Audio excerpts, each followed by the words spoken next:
Moça! Moça! Moça! Moça!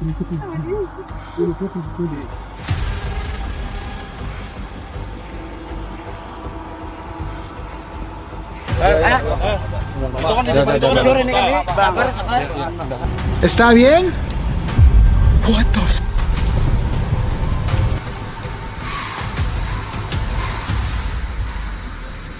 Tonight, we look at 6 disturbing camping encounters caught on camera. Real moments, real danger. Don't forget to subscribe for more terrifying footage like this. Let's begin. Chamos is a Brazilian channel known for its paranormal investigations and deep explorations into abandoned or haunted places. But on one particular night, what they uncovered had nothing to do with ghosts, and everything to do with a terrifying real-world discovery. Peraí, vamos ver se a gente escuta de novo. Oh, meu Deus do céu, velho, meu Deus. Meu Deus do céu. Ou a gente vai atrás dessa mulher, ou a gente não vai. Não, vamos se embrear na moto e vamos então. Tu vai? Tem bateria pra continuar gravando aí? Eu tô até com medo de gravar isso aí, Jefinho.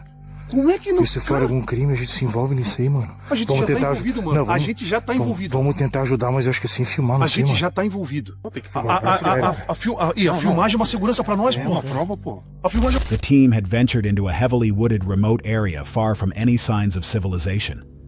With no cell service, dense brush, and barely navigable trails, the setting was already tense. They were documenting their exploration as usual when they suddenly heard something disturbing echoing from within the forest. Something that sounded like a human cry. With only vague direction to go on, they attempted to determine where the sound was coming from.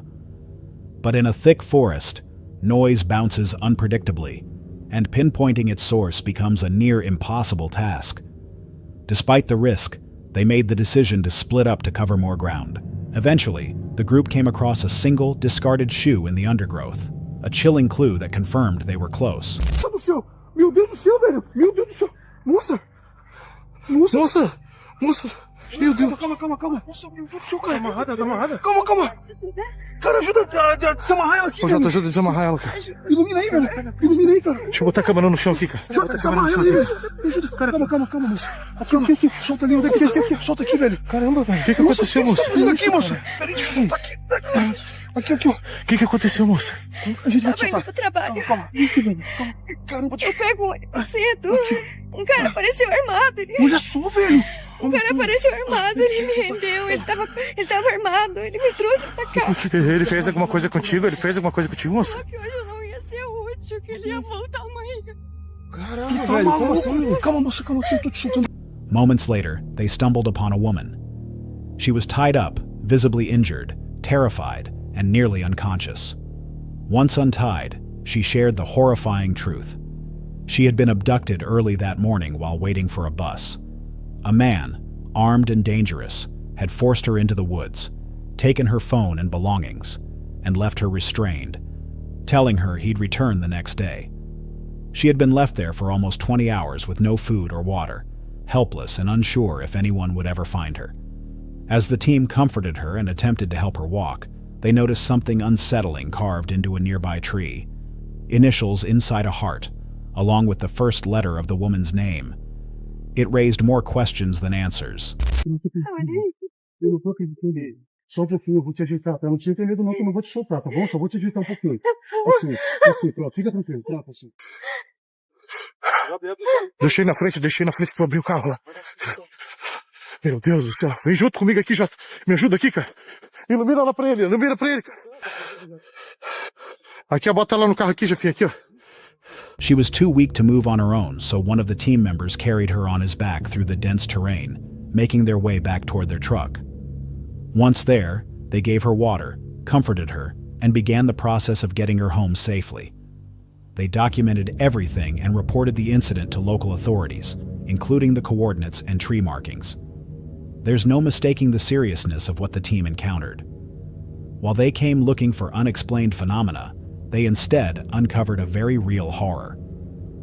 The carved initials suggest this was premeditated. Whoever abducted her may have been watching her for some time, and might even have planned to return the following day. Most who explore the unknown fear the supernatural. But sometimes the real danger isn't a ghost in the dark. It's a person hiding in plain sight. What would have happened if the team hadn't gone exploring that night? And just how often do people vanish in places where no one's watching? Let us know what you think in the comments. Hold on a sec. If you're enjoying this so far, make sure to hit that subscribe button. Let's continue.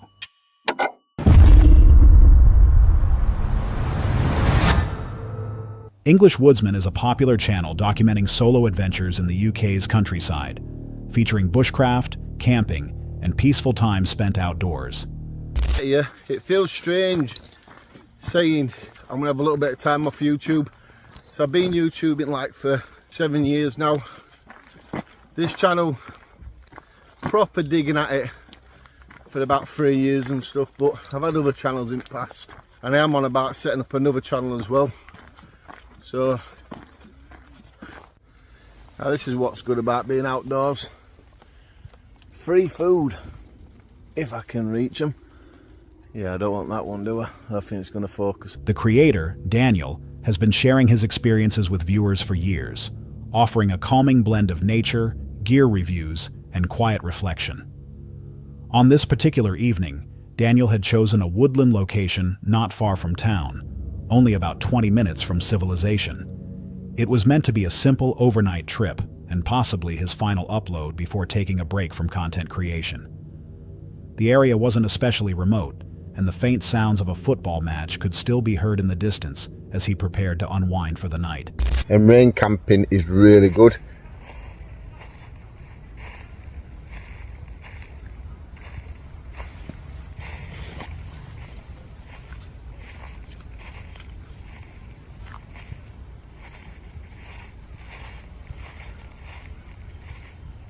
Hello?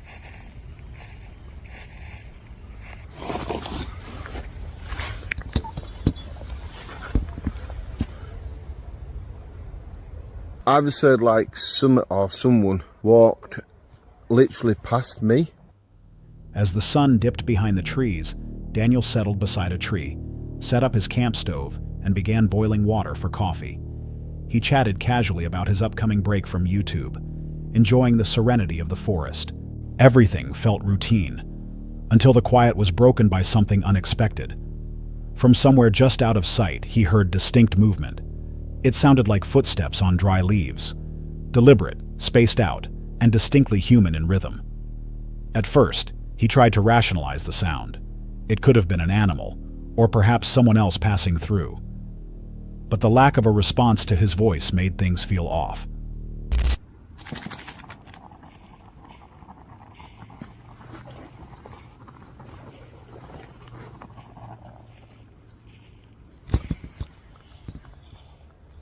There's that noise again now. Hello? Hello? You got to better hear that. There's nobody here. And it sounds like something's just walking around. Doing it once is alright, but 2 times, it almost sounded identically the same sort of noise. Roughly 15 minutes later, it happened again. Same pacing, same strange presence just beyond the tree line. I'm going to be honest, I can't stay here now. I'm going to be a wimp. I don't care if people call me a wimp in the comments. I can't stay here. I'm too unsettled. I'm nervous. I've done camping like this a load of times. I think I'm going to go find somewhere else to get this bivvy set up. But I'm leaving this spot.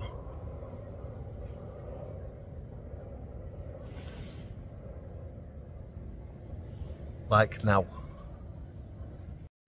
As he sat finishing his evening meal, the pattern repeated itself. Still, no one answered his calls. Trying to stay calm, Daniel prepared to sleep, laying out his bivvy bag and gear. But as full darkness arrived around 10 p.m., it happened one last time. This time it was closer. That's when he made his decision. He packed up, abandoned the site, and relocated. He admitted he felt uneasy, and despite years of experience solo camping, something about this particular situation didn't sit right. No wildlife, no wind, and no explanation for the repeating rhythmic movement around his camp. Could it have been an animal? Possibly. But Daniel is a seasoned camper who knows the difference between foxes, deer, and something bipedal. Could it have been another person? Maybe. But the silence in response, the repetition, and the timing raise red flags. There's also the unsettling thought that someone could have been watching, choosing not to reveal themselves, not to speak, and simply observing from just beyond the visible edge. Alone in the forest at night, with no clear threat but a growing sense of danger, would you have stayed? Or would you have left like Daniel did? And most importantly, what do you think was walking just out of sight that night, staying silent, and always coming back to the same spot? Let us know your thoughts in the comments.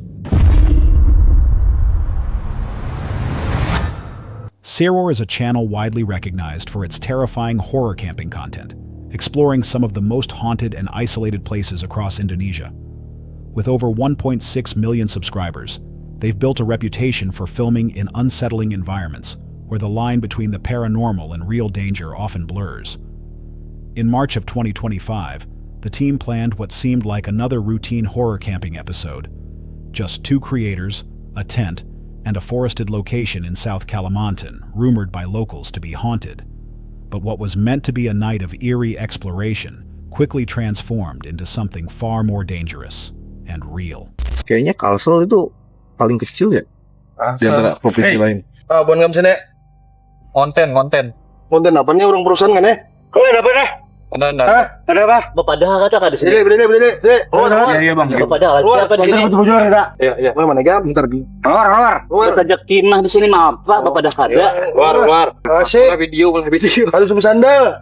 Harus sepatu. Sudah. Mulai video aja. Maksudnya video. Kayaknya pura-pura mulai video tapi lain tujuannya. Ini mata-mata nih.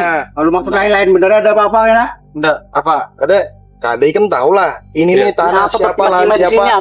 Tahu lah. Bapak lah. Konten apa nih? Ada kalau Konten apa? Izinnya mana izinnya? Ya hancur tindanya gimana? Aku aja nggak pernah. Ya hancur. Orang perusahaan nggak? Enggak Pak.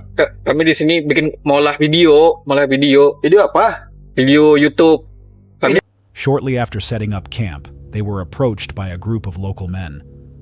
At first, the interaction seemed like a misunderstanding, but it quickly escalated. The locals were suspicious, believing the YouTubers might be connected to a palm oil company allegedly surveying disputed land. With growing tension and rising voices, the men began interrogating the team, demanding identification, purpose, and legal permission to film. The creators tried to explain they were simply shooting YouTube content, with no ties to any corporation. But their words didn't land. As more locals arrived, the group grew larger and more assertive. Iya. Nah, tahu lah. Ini nih pipa nih nah. 50 cm di bawah sini. Nah, ini ada pipa yang apabila dirusak itu kami yang jaga ini yang disalahkan. Oh, enggak merusak kita. Nah, jangan-jangan sampai nih anak menyabut tasa ini. Lain fasilitas yang ada di sini nih.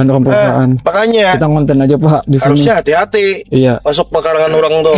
Nah, apalagi sampean orang sini, sampean orang pendatang, harusnya lebih hati-hati. Di warung kan diboleh-bolehkan aja gitu nah. Enggak apa-apa katanya kan kosong aja di sana. Iya, kosong. Dikira kan boleh-boleh aja. Enggak tahu sengketa gitu kan. Kita enggak tahu lahan sengketa. Sudah berapa tahun itu sengketanya nih? Oh. Tahu lah, di sini masyarakat. The situation became even more intense when the locals searched their equipment and began making serious accusations, including claims that underground water pipes had been damaged and that the YouTubers might be held responsible.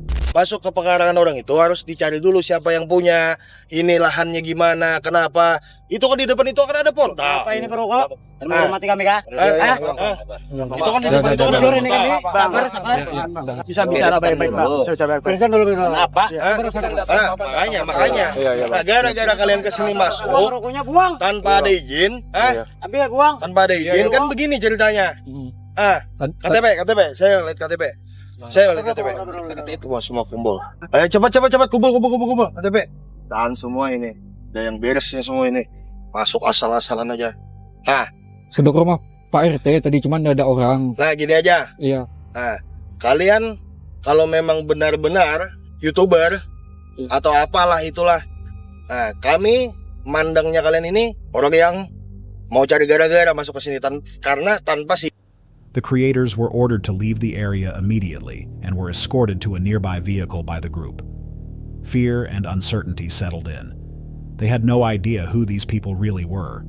Guards, landowners, or something else entirely. And in the dark, unfamiliar territory with no clear allies, they were powerless. Pipa air rusak di situ ya secara nggak langsung nuduhnya ke kami, Bang. Makanya kami takut ada apa-apa gimana-gimana nanti kami juga yang disalahin karena kan kami lagi sengketa, kami digugat, kami dikriminalisasi di situ padahal itu tanah saya, Bang. Gitu. Jangan sampai nanti pipa itu ada yang rusak atau kerusak, nanti saya lagi yang laporin, Bang, sama tuh perusahaan.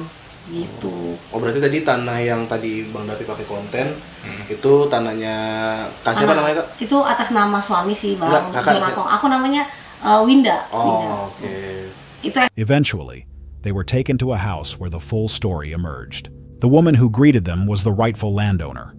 Her family had held the legal documents since 2015, but their land had been exploited by a palm oil company for nearly a decade, without consent or compensation. Even more disturbing, the company had allegedly sold the land without notifying her family. Despite countless attempts to report this, to local and regional police and even national authorities, her case had been delayed, dismissed, or met with corruption. This wasn't a paranormal encounter, but it was every bit as chilling. What began as a camping video turned into the accidental uncovering of a long-standing land dispute rooted in exploitation and silence. The camera, once meant to capture ghost stories, instead captured the weight of generational injustice. This also raises difficult questions about how quickly things can spiral when exploring unknown areas, especially where history, politics, and property clash. Sometimes the scariest thing in the woods isn't a ghost or a shadow. It's a line you didn't know you crossed, and the people on the other side of it. Would you have known what to do in their place? Or would you have kept filming, unaware of the history beneath your feet? Let us know what you think in the comments. Franco TV is a channel known for venturing into some of the most haunted and high-risk locations across the globe. Unlike many others, Franco often goes alone, walking into places at night that even security guards refuse to patrol. This time, he returns to one of his most infamous sites, Cementerio de los Prietos in Mexico. It's a location that has delivered some of his most disturbing experiences. But on this night, something different awaits. Apparently, I've been getting calls from one of the security officers here that were letting me know, hey, just in case if you're interested, just letting you know, there's been sightings of someone walking through here with, apparently they think it's a woman or a man. I'm here now and I just heard like footsteps. It sounds like somebody running through here. There's absolutely nothing. I got this all set up so I could just do this intro and get started.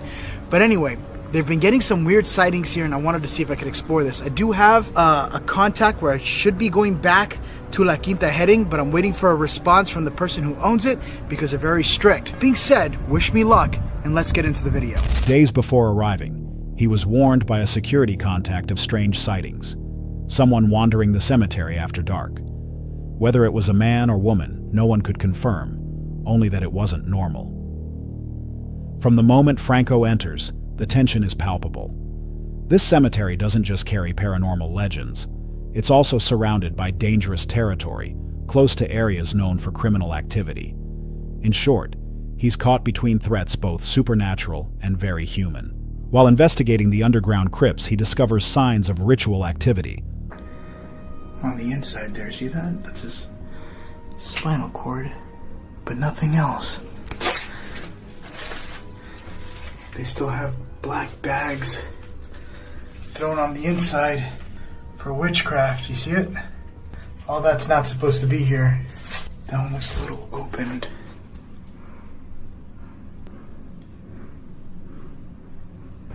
I just heard something weird. For a split second I heard something dragging or something like just now as I was inside of here. I'm just nervous because I don't know what I'm going to run into today. Every time I come to this graveyard, something happens, whether if it's paranormal or if it's a person going through here or a bandit, God only knows. So I'm just nervous because, one, for my safety, and I'm always being warned having to sign waivers. Be careful. Charred remains, black bags used in witchcraft, and even visible skeletal remains left exposed. He continues deeper, switching to night vision as unsettling sounds begin to echo, dragging noises, then silence. Roughly an hour in, things escalate. From the distance, he hears what sounds like weeping. At first it's faint, but it soon evolves into full-blown screaming. Because you guys will be able to see much better long range, because I'm not about to walk up there and see for myself. I don't know, maybe.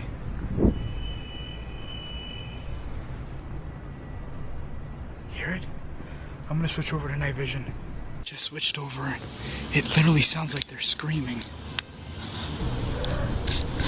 Oh, it's over here.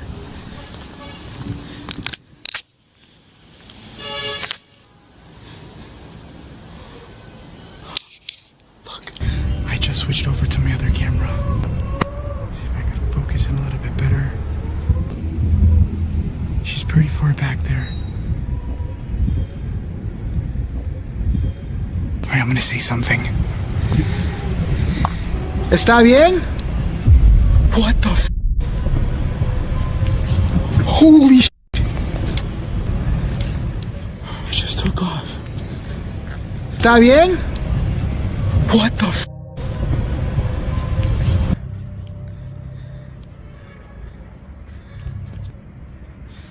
I'm getting bugs all over me. Hola? Yo quiero hablar contigo. I hate this area. This is the area where I always see the laughing. I wonder if it was laughing that I was hearing or was it crying? Because what I heard this time was definitely crying. I feel like something's going to be watching me from the ceiling. Holy shit. I have never seen something like that in my life. It just took right off. Like an animal. Against all instinct, Franco presses on toward the noise, night vision camera rolling. Then, in the darkness, something moves. An unidentified figure takes off into the shadows, climbing the wall of a tomb in an inhuman motion, leaving a trail of wet residue behind. Offerings are left nearby, including food, as if someone or something had been expecting attention. Franco documents it all, but is visibly shaken. Still, the night isn't over. As he continues his investigation, his devices begin reacting, not just EMF spikes, but direct responses to his questions. Gregoria! Georgina! ¿Está bien? ¿Yo puedo verte? I just got a response. It sounds like it's saying sí.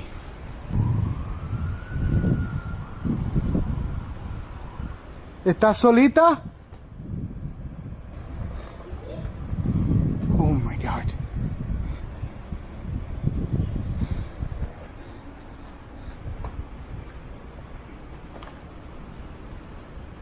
Gregoria.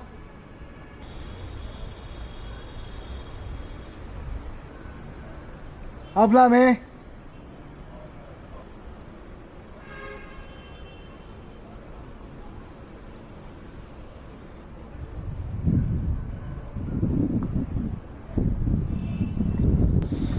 I'm so zoomed in.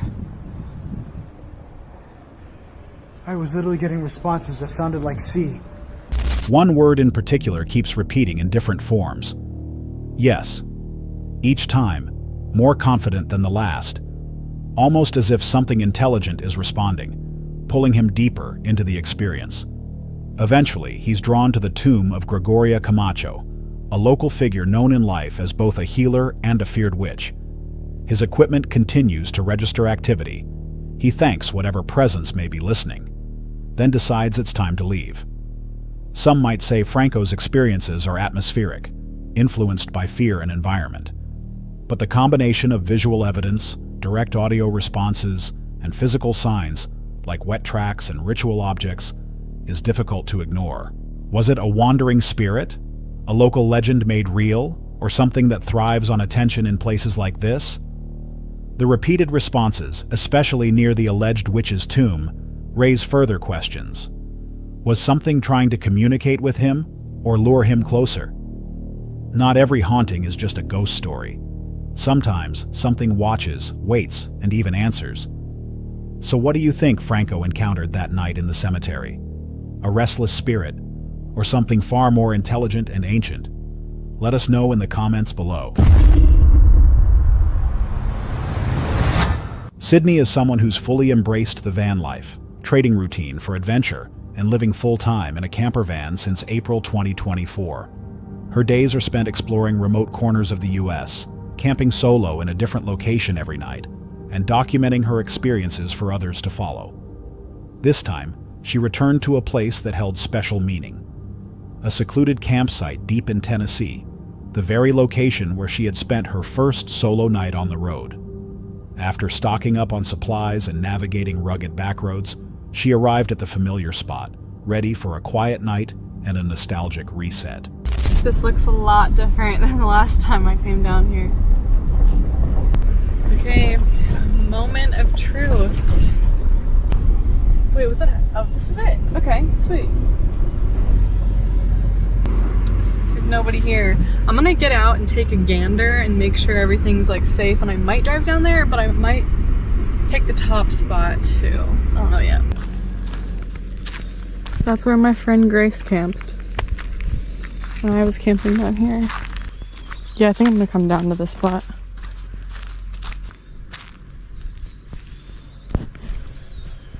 I'm so glad it's open. The plan was simple.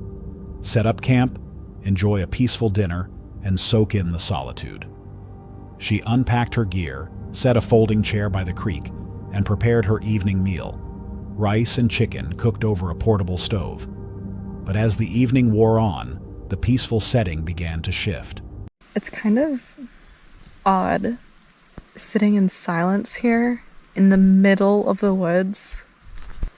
Like, I don't usually like sitting in silence, especially outside, because then I actually can hear and I'm very conscious of like what's around me. But I haven't heard anything except acorns falling and leaves falling and fish coming up and eating bugs. It's quite nice, actually.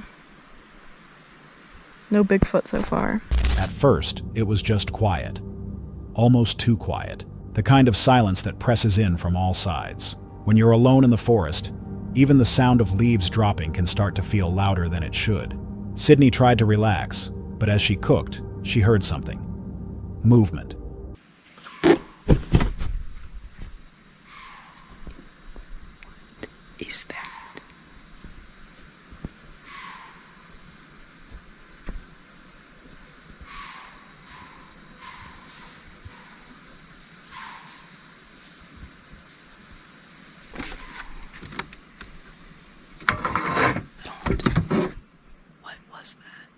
that?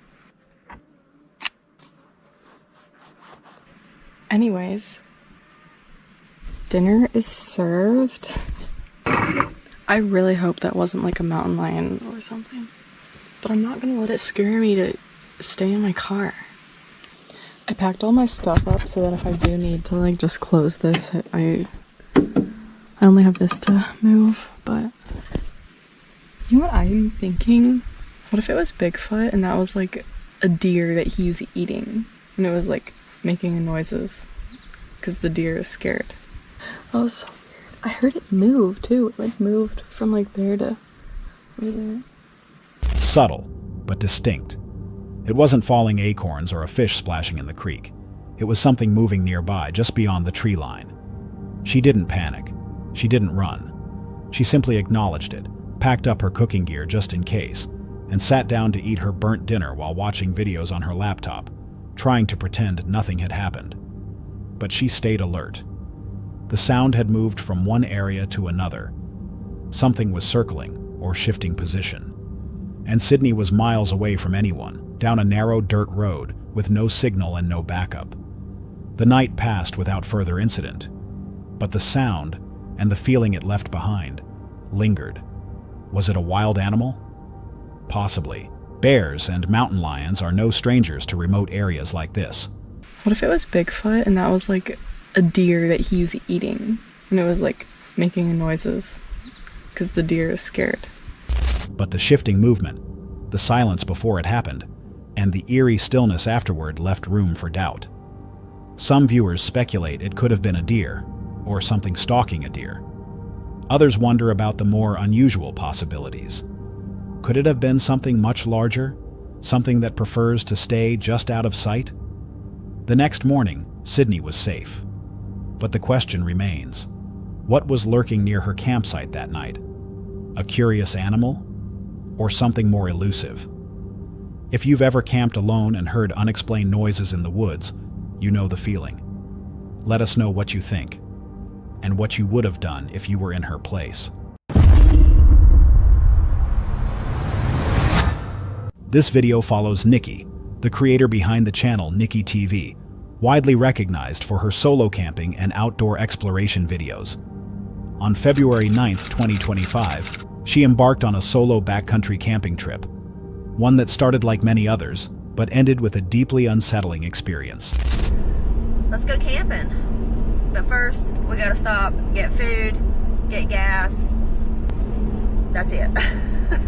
And then we're got a very, very long, slow off-roading experience ahead. So it's going to be fun. I'm excited, a little nervous. I have about 8 miles off-road into the backcountry that I'm going to be taking, and yeah, I've drove off-road in the backcountry before, but these roads get a little sketchy. If you don't know, I'm from Western North Carolina, and we were hit with a Hurricane Helene back in September of last year, and the damages they're extreme. But yeah, so some of the roads are a little rutted and messed up from the rain and the mudslides and the trees that fell over. But yeah, I'm a little nervous. I got it. After stopping to refuel and grab supplies, Nikki headed into the wilderness, preparing for what she described as a long and challenging off-road journey.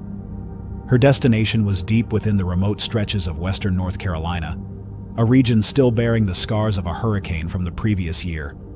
The dirt roads were damaged, marked by erosion, fallen trees, and landslides, making the drive in itself a nerve-wracking adventure. Once she finally arrived, Nikki found a small clearing nestled within dense forest, the perfect spot to set up camp. She cooked a warm meal, intending to settle in before nightfall. But before building her fire, she went for a short walk down a nearby trail, curious to explore the area before dark. During this hike, something unexpected happened. I think I'm gonna walk up the road, or this road, just to see what's around that little corner right there. I don't know how far I'll go, but yeah. It's about time to build a fire too, so let's do it. Got the trusty dusty bear spray. Thought I heard some knocking coming from that direction. Kinda sound like somebody knocking on a tree. But could have been a woodpecker or anything like that, I guess. But I don't hear it now, so we'll just forget that. Well, it's gonna start getting dark soon, so I'm gonna get my lights out and get them ready for me to turn them on. That way I don't have to be searching in the dark. In the eerie quiet of the woods, she heard a series of knocking sounds, rhythmic and distant. Although she tried to rationalize it, the noise left her uneasy. She quickly returned to her camp and set up lights in anticipation of nightfall. To feel more secure, she contacted her husband and asked him to join her at the site. As they later explored a nearby path together, they came across a massive, unusual footprint. The discovery, combined with a growing sense of being watched, heightened their unease. Reflections began to appear in their camera lens, unexplained flashes that hinted at movement in the trees. That's big, though. It's huge. It's a big old trap. Compared to my foot. Compared to your foot, it's still big. As long as it's right here. You'll cut all this out, like you said. Yeah.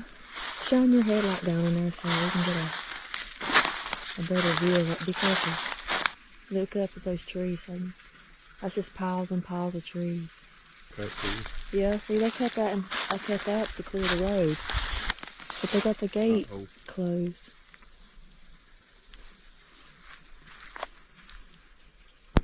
As the night deepened, the atmosphere became more oppressive. Despite being together, both felt surrounded by a silence that was more than natural. They eventually returned to the tent and tried to rest, but by dawn, their decision was clear. It was time to leave. They packed their belongings quickly and drove away, leaving the haunting silence of the forest behind them. The knocking sounds, the footprint, and the strange light reflections point toward either an unusual wildlife presence or something less easily explained. Could it have been another person watching them from the woods? Or was it something far stranger, hidden deep in the forest? What do you think Nikki and her husband encountered that night? Could there be something more than just trees watching from the darkness? Let us know your thoughts below, and don't forget to like and subscribe for more eerie camping encounters.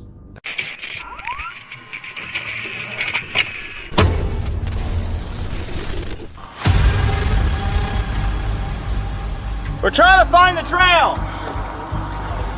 And at that point, we'll know someone's coming.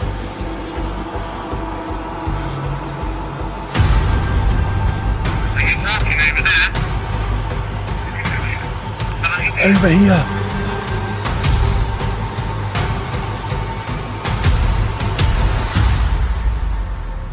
Tonight, we look at 6 disturbing camping encounters caught on camera. Real moments, real danger. Don't forget to subscribe for more terrifying footage like this. Before we begin, thank you all so much for helping this channel reach 1,000 subscribers. It may seem small to some, but to us, it's a huge milestone. And I couldn't have done it without you. Now, let's get into the video. Tonight's video comes from the YouTube channel Florida Boy Johnny, which showcases outdoor adventures and unsettling encounters from across the United States, especially within Florida's dense and shadowy forests. On October 4th, 2021, Johnny and his friend Danny set out on what was intended to be a quiet hike and overnight camping trip. Their route took them nearly 2 miles deep into the woods, guided only by GPS and a poorly defined trail. As they neared their chosen campsite, they spotted something unusual, an old, solitary truck already parked there. Odd, given how isolated the location was. Trying to ignore their unease, they continued forward, but that creeping feeling that something was off never quite left them. Can you hear me? We're heading back the other way. We're trying to find the trail. We're heading back the other direction. That was a 22. It went right over our heads. So we just got shot at. We hit the tree right next to us. No way. Within 2 feet. So we just got shot at. We were, and I just stopped recording, but there is somebody deep in the woods that direction. Shot what sounded like a 22. Hit a tree about 2 feet away from us. And we were finding a spot to set up. And we had just set our bags down. I set the camera down after I stopped recording, and bullet 22 whizzed right above our heads into the tree that we were standing next to. And so I yelled out to him, whoever it was, got no response. Soon after beginning their setup, that unease escalated into fear. Without warning, a bullet tore through the air, striking a tree mere feet from where they stood. In shock, they stopped recording. The shot, believed to be from a .22 caliber weapon, had come dangerously close. They shouted into the woods but received no clear response. Unsure whether it was an accident or something deliberate, they quickly packed their gear and began retreating. As they tried to relocate the trail and figure out the safest direction, another shot rang out. Yelled out several more times. Got one response. No idea what he said. I wonder if it's that fucking truck. It might be. Why in the fuck is he all the way out here fucking shooting at people? What? I think that was a race. Oh my god. My name's Danielle Hogan, but the person you'll be calling is Johnny Hayes. My boyfriend's wearing a black shirt and tan jeans, and I'm wearing a tan shirt and blue jeans right now. And okay. just having people come out here. Okay, so yeah, just let them know that we're gonna go ahead and keep heading north just a little bit on the trail. Then we're gonna intersect what looks like somebody's driveway because it's the clearest way to get to the clearing, it looks like. But as soon as we get to that point, we will be on somebody's property. So, but that's, I mean, I don't really want to go through the... Okay, sounds good. We'll head that way. I'm gonna try to find that trail. Okay, so we just got off the phone. Police number. We're too far out for anybody to meet us, so we're having to track back through the woods and make our way over to an access road, recording just in case anything happens again, because when it happened the first time, I just stopped recording. Again landing disturbingly close. At this point, they contacted local authorities describing their location and situation, but the area was too remote for immediate help. Their only option was to navigate out on foot. When the shots came out, we were just off of the trail, and whoever this was, they had to have known where we were the whole time. One of those shots landed right above our heads in the tree that we were standing by. And essentially, we're right here. The round hit about right here, but on my right side. The first one, I'm not too sure where it hit, but I heard it whiz by. And then it was the second one that landed right next to us. And there's no way anybody can say, oh, I thought it was an animal. No animal wears a bright orange backpack. Not that I know of. Right here. That's where we gotta climb. I mean, who knows? It may or may not have been them. But where the fucking odds that there was a truck that far out? And then once we get out to our spot off of a fucking trail, somebody starts shooting at us. Oh, you dick. What the fuck? What the fuck? A big ass spider was on me. I'm sorry. Do I? As far as like hunting season goes, there's a whole bunch of stuff that just opened up yesterday. Yeah. And this whole area, the whole trail area. Yeah. It's you can hunt on it. Okay. And stuff. I grew up in Pennsylvania. Our hunting season starts a lot earlier out there. General rule of thumb is we don't really go into the woods after the 15th of September because that's when everything opens up and you got to deal with the city and you got to deal with the people from Jersey. We had just stopped and all of a sudden we had one round go right past us, maybe 10 feet, and then another one right above our head, and literally like 2 feet above our head into the tree, and it just sounded like a 22.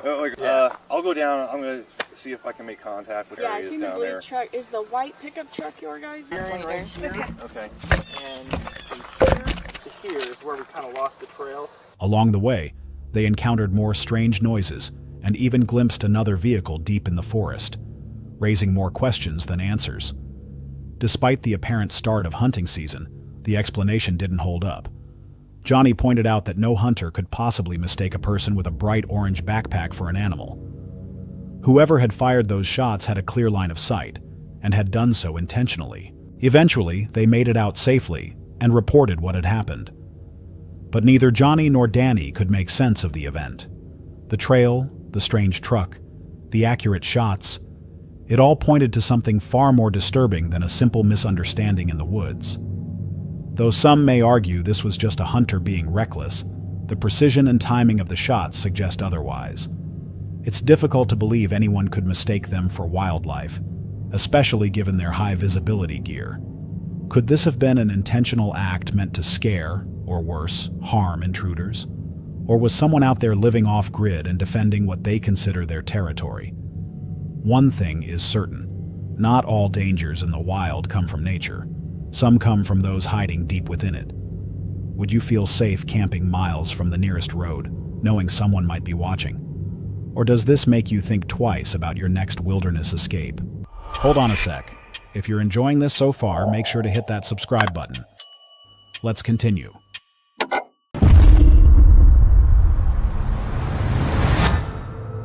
The next unsettling entry comes from the YouTube channel, Off the Walls After Hours, a page known for its eerie adventures and storytelling that often borders on the supernatural.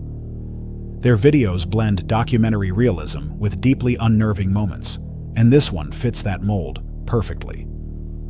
On January 16, 2025, the crew ventured into a remote location they only refer to as Site H. Tucked away among forested dunes, the area is largely inaccessible and intentionally left vague. The plan was simple: set up a fire, explore the forest, and enjoy a night under open skies. As the night began, the mood was lighthearted. They joked, gathered firewood, and relaxed around a crackling fire, unaware of what was about to unfold.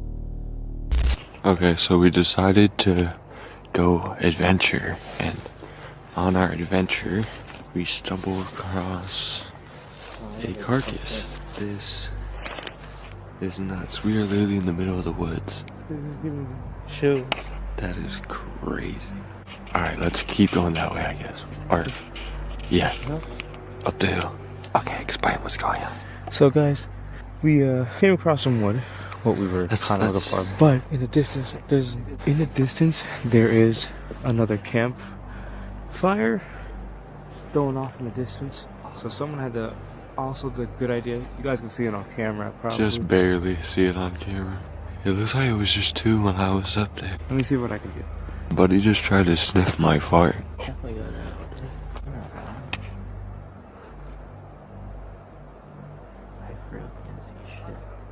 Oh, we're about to see right now, for sure. Looks like 3? 3. Damn.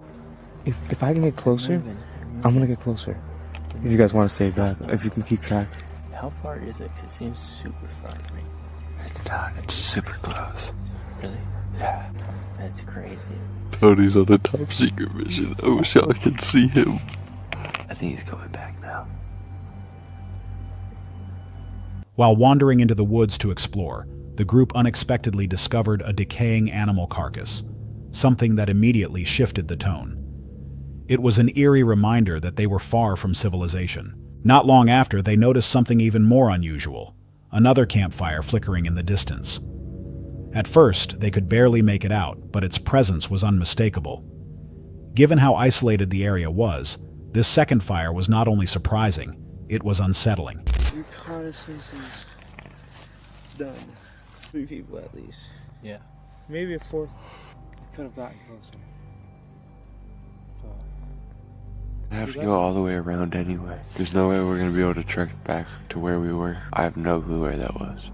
Let's go there. Alright. Sure hear that time. I don't know. We're in the dungeon. Hold up, there's something right here. Go this way. I think we went through this. It looks kind of familiar.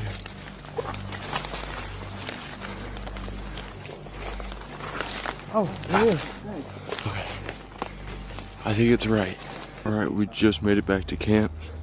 We are now relighting the fire. Jesus, I can speak. But noises in the distance are just echoes. We are all good guys. We kind of fucked with them. It was kind of fucked up. But it was fucked up. Yeah, you blowing it, father. Try to get the fire though. Yeah. Try to block it. What's up? What's up? How you doing, Pookie? Real good. One member of the group moved in for a closer look, claiming to spot at least 3 or 4 individuals gathered near the flame. Although there was no direct contact, the distance between the 2 camps suddenly felt too small. Tension mounted. Laughter faded into anxious whispers. They briefly considered confronting the group, but ultimately turned back, unable to trace the exact path they'd taken. Once back at their campsite, they tried to relight their fire and shake the feeling that they'd been watched. Echoes from the woods and a lingering sense of unease hung over them. They tried to dismiss the event. Perhaps it was just another group camping nearby. But the timing, the location, and the earlier discovery in the woods all suggested otherwise. Could it have been a coincidence? It's possible. But something about the way the other fire appeared, without sound, without warning, deep in a place that few people even know about, raises more questions than answers. The carcass, the figures, and the strange distance between them and safety. It all feels too staged to be random. Were they being watched? Or were they trespassing somewhere they shouldn't have been? Whatever the case, the group got lucky that night. But it leaves us wondering, what if they had gone closer? What if the people at that second fire weren't just other campers? Would you have walked toward the light, or turned back before it was too late? Let us know what you think in the comments.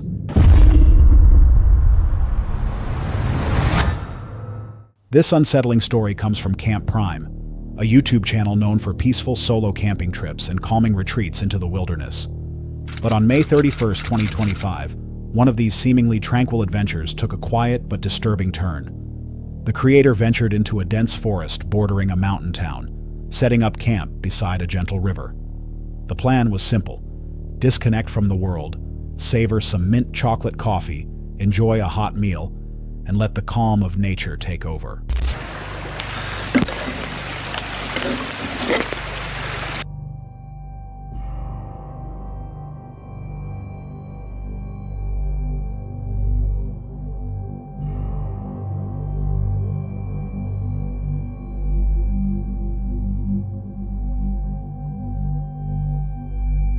For a while, the experience delivered exactly that. The breeze through the trees, the rhythm of the stream, and the warm comfort of solitude set the tone for what should have been a peaceful night. But subtle signs began to break that sense of serenity. Unusual markings had been etched into several nearby trees. The sounds in the distance didn't quite match the usual chorus of wildlife.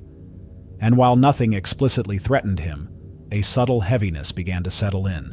After sunset, the camper decided to watch the Blair Witch Project, a choice that, while fitting the setting, only served to elevate the growing sense of unease. Later that night, nature called, forcing him to step out of the comfort of his van. The moment he stepped into the woods, it became clear how isolated he truly was. The silence was thick, the shadows long, and the fear, once fictional, now felt real.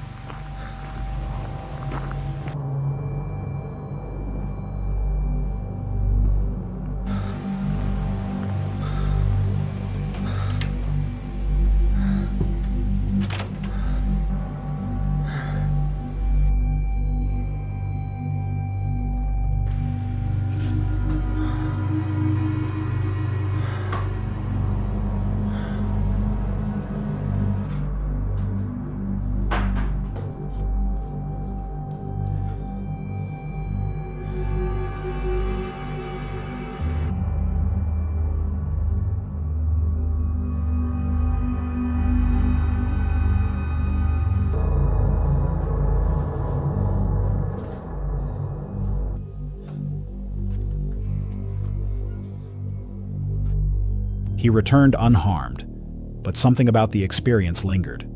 The path back felt longer. The trees seemed to lean in closer. And then, unmistakably, something watched from the dark. A pair of eyes. Silent. Still. A presence that didn't belong to the imagination or the movie he'd watched. There were no loud crashes, no threats, no chase. Just the profound realization that solitude isn't always what it seems. It's not ghosts or wild animals that unsettle us most. It's the unknown presence of another human in a place where no one else should be. In settings like this, the scariest thing isn't being alone, it's discovering you're not. So the next time you head into the woods for peace and quiet, ask yourself, what if something's already out there, watching? Let us know in the comments. Would you still sleep soundly knowing someone or something might be just beyond the trees?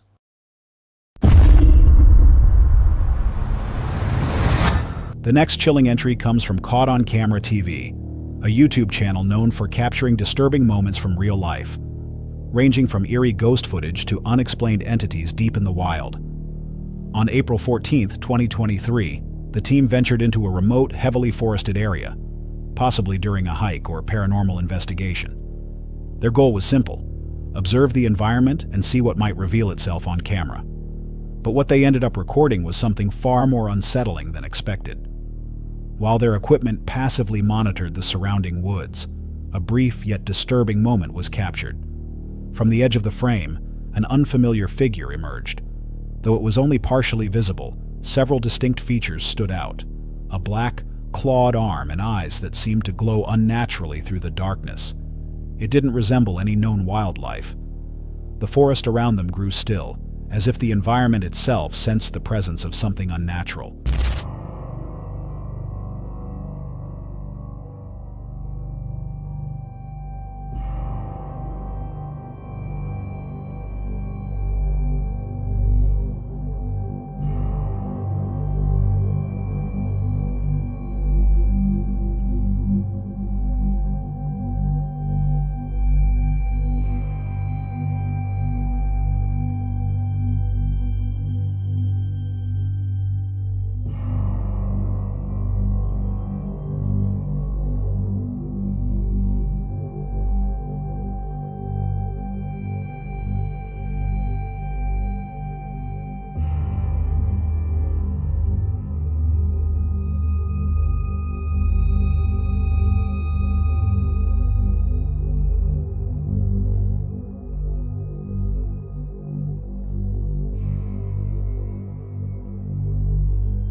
Whatever was caught on film vanished as quickly as it appeared, leaving behind nothing but questions and a recording that felt more like a warning than a discovery. The creature's anatomy, especially the glowing eyes and clawed limb, defies easy explanation. While skeptics might suggest it was just a trick of the light or a known animal in odd lighting, the footage says otherwise. Could this have been a cryptid sighting? A species yet to be identified? Or something not from this world at all? One thing is clear. Whatever that was, it doesn't fit neatly into any category we know. And if that's just a wild animal, then it's one most of us have never seen before. So here's the question. Would you keep exploring after seeing something like that? Or is this the kind of footage that makes you turn around and head straight home? Let us know what you think in the comments. Because sometimes, the real danger isn't what we can see. It's what watches us from the shadows. This next spine-chilling investigation comes from Haunted Finders, a UK-based team known for exploring deeply haunted and historically significant sites across the country. Their approach combines the use of advanced ghost hunting equipment with a relentless curiosity for uncovering the unknown, often leading them into places few dare to tread. On June 4th, 2025, the team arrived at a site rumored to have Viking-era connections, a piece of land said to carry centuries of spiritual energy. Their mission was simple: attempt direct communication with whatever still lingers there. Equipped with EMF detectors and EVP recorders, they began their investigation as night fell, stepping into a place where history and the paranormal seemed to collide.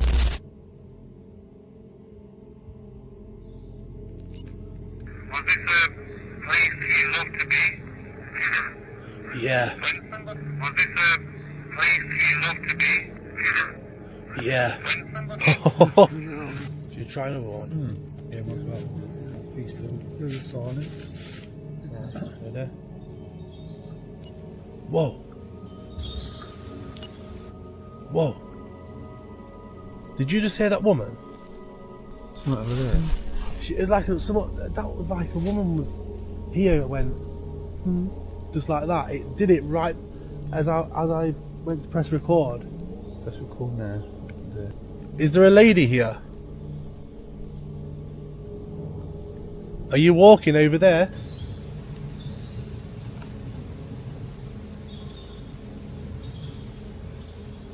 Tell us your name.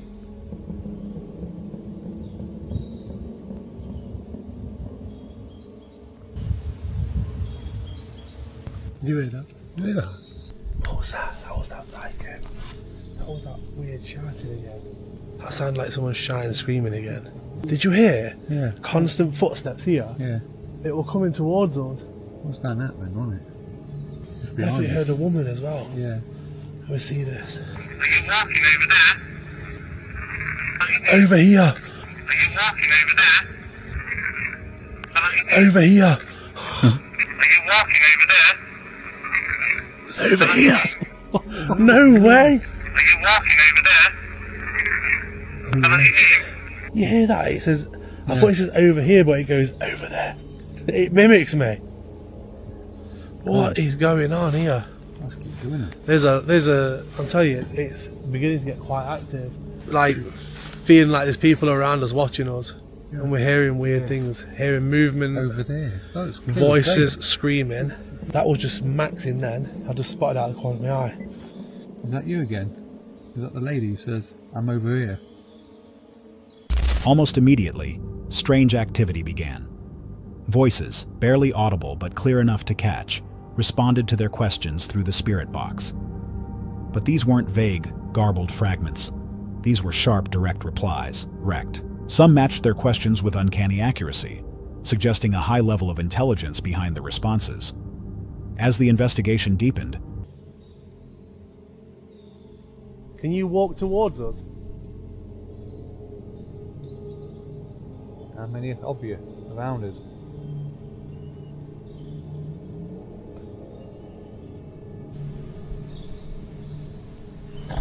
Is there anything you want?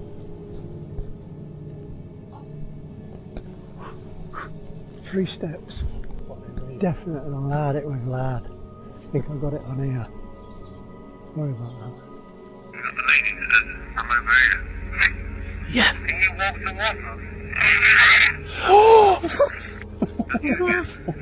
What was that? Can you walk towards us? Can you walk towards us? What does that? This was a scream. What is that? Oh, that was you shushing. Jesus, what does that shout? That's a proper scream. First you say, is that the woman? It says yeah. Listen. Straight away there's a yeah. Listen to this. Can you walk towards us? Do you know what I think it goes, I'm here. Like that, like Frustrated, frustration. yeah. Listen again.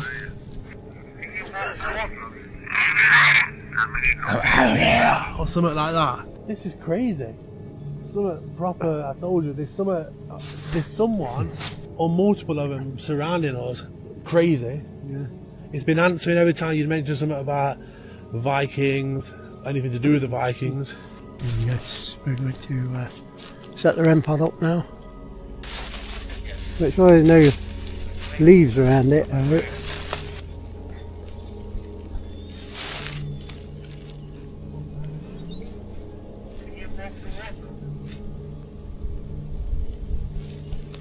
Let's get anything.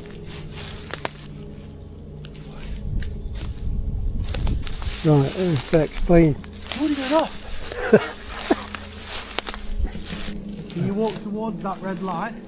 It's not going to harm you. It's another device that tells us that you're around us. I think you've just done it.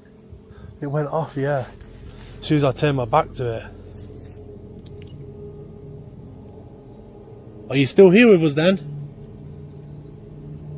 I heard you shouting. Could you try and say whatever you said again, but clearer for us?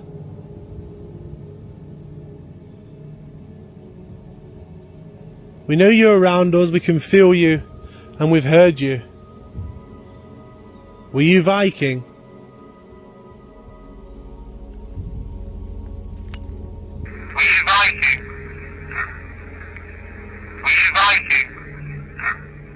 What was that?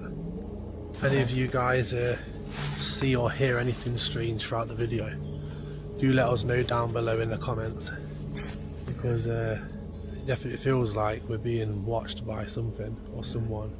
It's almost like they've stepped back a bit, because you know the footsteps are coming from at a distance. You got footsteps up there, footsteps behind me over this direction. they began to hear unexplained movement nearby. Distant footsteps seemed to approach from every direction. At times, the team even felt surrounded, like unseen entities were closing in, circling them just out of sight. One voice stood out, a female-sounding response that repeated the phrase, "Over here." What unsettled them most was that the voice seemed to mimic their own words, as if mocking or copying their interaction in real time. More footsteps, more responses, and a growing sense of something just beyond their field of vision watching them. Then, things escalated. A scream, unlike anything human, cut through the night. Guttural, loud, unmistakably threatening. Combined with EMF readings spiking off the charts and thermal fluctuations, the team began to question what they were really dealing with. Was this truly a spiritual encounter tied to the land's Viking past, or something far more malevolent?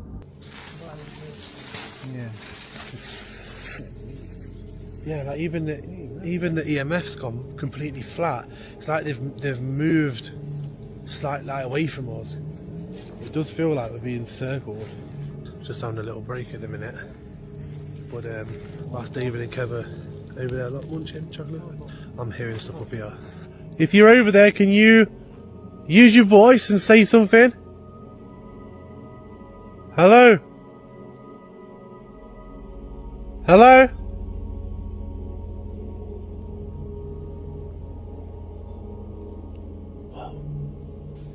What are you doing? There's someone over there moving around. Shout back at us! Hello!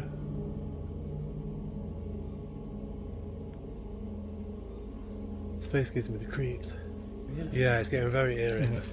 Like now, have a break and I'll turn the camera on if anything happens. Hopefully they don't steal the Mars bar. It's just weird, isn't it, how like those EMFs were going absolutely mental. Yeah, earlier. Like consistent red as well, which is very rare. Like we've done last few investigations. Participate. Is that what you were doing? Participating in the investigation? Yes, that's what we're here for. So the last few investigations we've done, we haven't had spiders like that, have we? No. They've been like a couple of lights, few lights. It's got to be there's got to be a high amount of energy in this area. We were getting like response after response after response. While many paranormal teams encounter vague whispers and faint anomalies, this case stood out for the clarity of the interactions and the intensity of the energy. The presence that responded to Viking-related questions seemed to show both awareness and intention, possibly suggesting an intelligent haunting. But the guttural screams, the sensation of being stalked, and the EMF waves spiking just before going silent, those elements hint at something darker. Was it an ancient spirit, or something more elemental, feeding off the energy of the land itself? In places like this, history isn't just remembered, it's relived, and sometimes, the ones doing the watching aren't spirits at all. Let us know what you think in the comments. Was this an intelligent haunting, or something far more dangerous? And if you were standing in the dark, surrounded by whispers and footsteps, would you keep asking questions, or run before the silence returned? This next story comes from a YouTuber known for cozy, nostalgic vlogs, often filled with laid-back moments, casual walks, and warm adventures with his dog, Max. But on September 28, 2017, a visit to his childhood elementary school in Ottawa, Canada, took a strange and unexpected turn. What started as a relaxing day revisiting old memories quickly turned into something much more unsettling. Head like fell on that. Max, where are you going? Where are you going? So I cracked my head there, and it literally like, I don't know how to explain it, but that hitting your head on like solid steel hurts a lot. Ow, Max, stop pulling. What are you doing? What are you doing? Oh. Guys, that's a GoPro. What the Did you just find me a GoPro? You just found me a GoPro? Good boy. Good boy. Okay guys, so Max found a GoPro. So big shout out to Max. So now I got a second GoPro, which is amazing. Super hyped about that because now I can get like more angle shots and stuff like that, which is gonna be great. This is a GoPro Hero 3, so that's great. We're at Emma's house now. I have to help her with a few things, so unfortunately I haven't even checked out the GoPro really yet. I just like tossed it in my bag, but I'll get a chance to look at it later. Actually, why don't we tell Emma the good news? Alright guys, so I got the GoPro. It doesn't seem to work at all. Like it's completely like fried. I don't know, maybe it was out there for a while, got rained on and whatnot. So it's pretty much useless, but there was a memory card on there. And honestly, that footage was really, really weird, and it kind of tripped me out. It made me feel really, really, really uneasy. Like... The video begins as a familiar slice-of-life vlog. Max running through the schoolyard, the creator sharing stories from his early days, and a peaceful atmosphere of reflection. But then Max stops abruptly, sniffing around a closed-off corner of the school grounds, an area that hadn't been touched in years. Buried just beneath the dirt behind a rusted fence, they discover an old GoPro camera. At first, it feels like a lucky find, a forgotten gadget, maybe left behind by a student or hiker. Excited, the creator takes it home, tossing it in his bag without giving it much thought. Later, when attempting to turn it on, the camera seems completely dead. But inside is a memory card, and that's when everything changes. I know it's really, really creepy. It's like satanic or something. But yeah, so it definitely creeped me out, but I want to show you guys the footage. I'm not going to be doing a reaction to it because I already saw it and it won't be like a genuine reaction. I'm going to play the footage for you guys right now.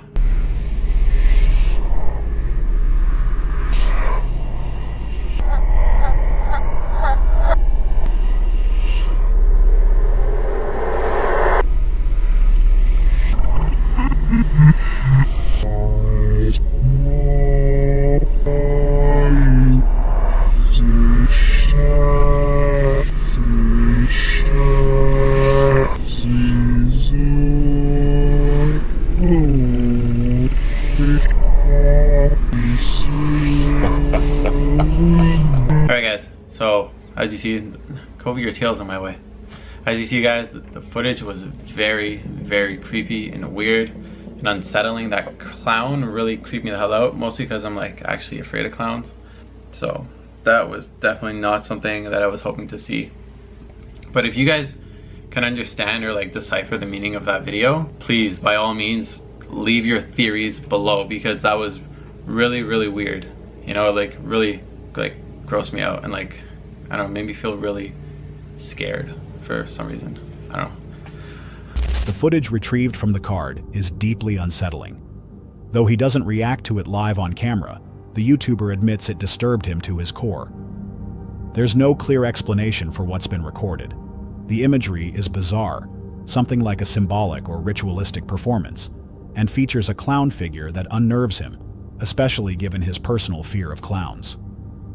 There's no context, no voices, and no way to identify who filmed it or why. But what makes it truly disturbing is the location. Why was it buried on the grounds of an elementary school? Who put it there? And what were they trying to document? This isn't just a case of someone dropping their camera. The recording feels intentional, almost like a message meant for someone else, or not meant to be found at all. Its atmosphere, the disturbing visuals, and its hidden placement suggest something more than coincidence.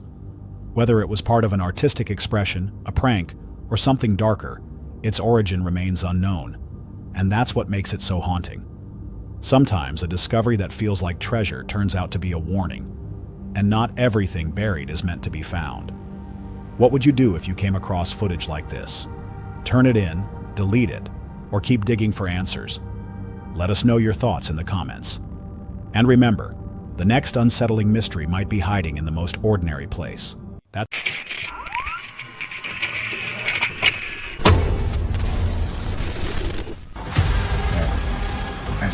just scary. It burnt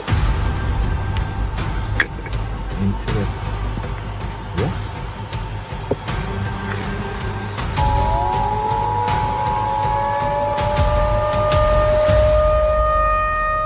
Tonight, we look at 6 disturbing camping encounters caught on camera. Real moments, real danger. Don't forget to subscribe for more terrifying footage like this. Let's begin. On April 9th, 2025, a video was uploaded to the channel Man Dog Wild. At first, it looked like any of his regular outings, an evening hike through the mountains with his loyal companion, Yeti. The landscape was calm and picturesque. Locals call this area the Skinwalker Mountains, a region wrapped in folklore, strange sightings, and unexplained activity. The evening began quietly, the air crisp and the light fading. Yeti darted across the trail with her usual energy, but without warning, her behavior shifted. She slowed, stopped, and lingered close by, as if guiding her owner towards something hidden. Yeti. Yeti is either one of two things. She's a very simple dog. She's either completely unstable and constant zoomies, or she's very serious. And right now she's slowed down and she'll stop and she'll want me to follow her to take me somewhere or show me something. And at this point, now she's not going to stray too far from me because now she wants to show me something. We've just been out here exploring as we usually do around this time, you know, a little earlier than this. It's getting a bit dark now. And we've been on one of these abandoned roads that go to nowhere. They've just been left.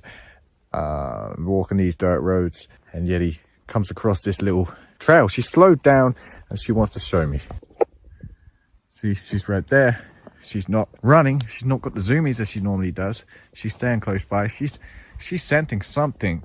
Their walk carried them off the main path and onto a narrow trail that felt untouched and enclosed. As the last light drained from the sky, the forest grew heavier with silence. Deep within the overgrowth, they came across something disturbing.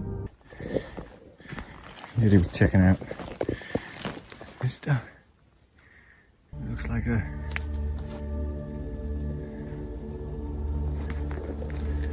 no idea.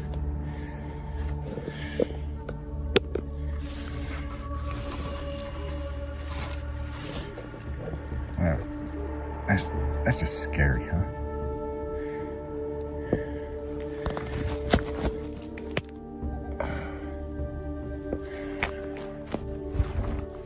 Waiting. Sitting in the middle of the trail was a child-sized stroller, half covered in weeds and dirt. Inside rested a doll with a face so worn it looked unsettling in the dim light. The placement felt intentional. They were far from neighborhoods, cabins, or campsites. Whoever brought it here had carried it deep into the woods, deliberately leaving it behind. Nearby, carved into a large rock, was an even stranger discovery. Well, at least we're out at Plantation now.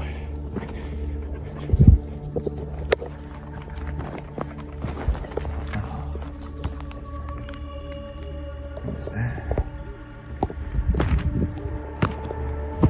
This, sister?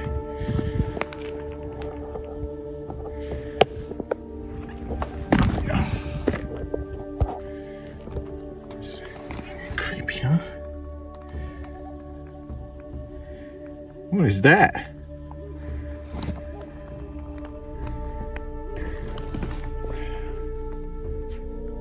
So, this is where she leads us?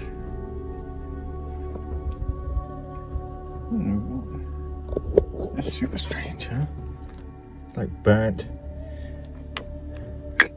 into the rock?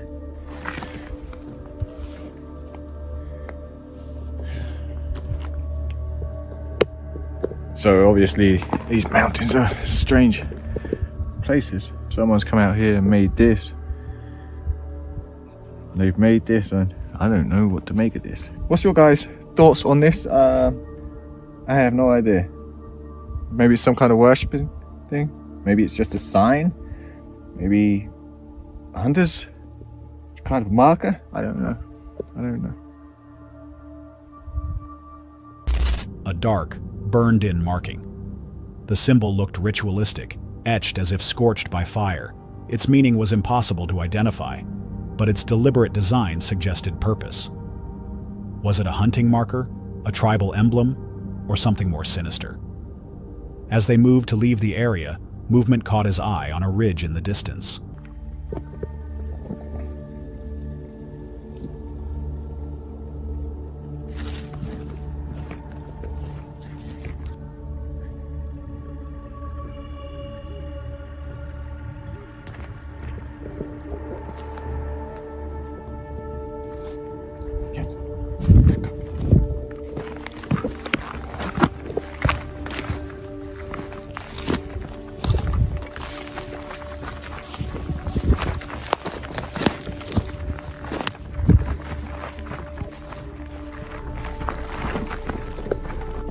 I'm not going the way of the plantation.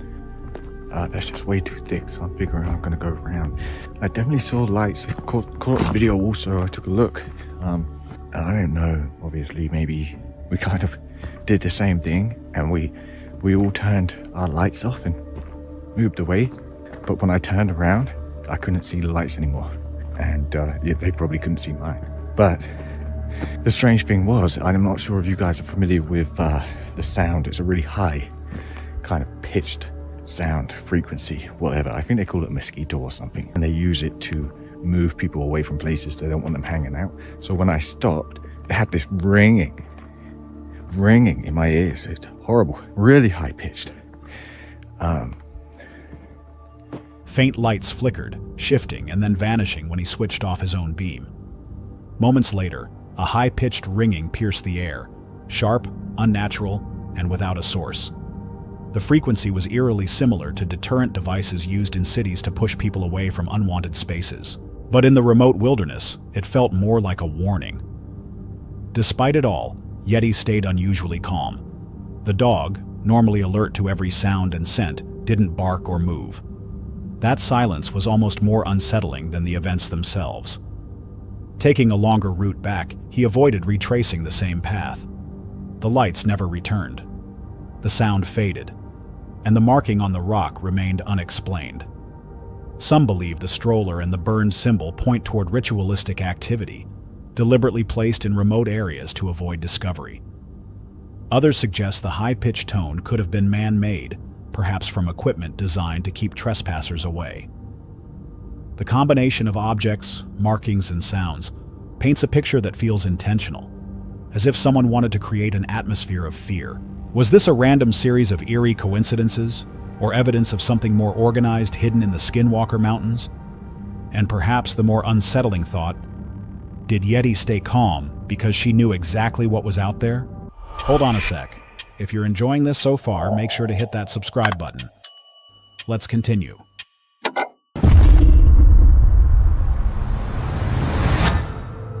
Van life can feel liberating, but in an instant, it can turn into a nightmare.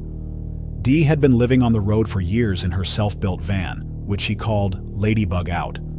But in October 2021, she shared a video about the single scariest moment she had ever faced while traveling. This is gonna be an awesome night. I'm here for a couple nights, heading up north again. It's cooler by the lake here. I'm in Oklahoma, and just wanted to show you guys what I get to enjoy for the next couple days. It began like any ordinary day. She parked her van in Oklahoma, went for a short hike, and enjoyed the crisp outdoor air. When she returned, the weather had shifted.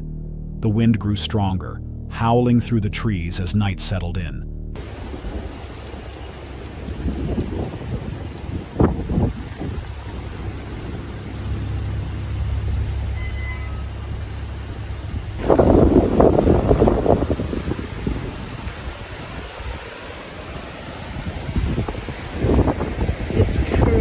Out here, it's crazy windy. Said that the wind would pick up.